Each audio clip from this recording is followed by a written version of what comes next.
এতিয়া অলপ বজাই চাম কেনেকুৱা হৈছে তাৰপিছত মই বজাই চোৱাৰ পিছত গম পাম যে এইখিনি চাচিব লাগিব কোনে কি কৰিব লাগিব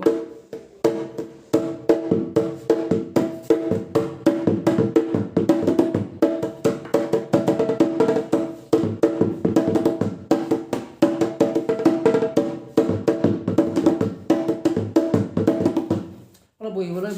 বজাবলৈ দিগদাৰ আৰু অলপ থিয় হৈ বজাম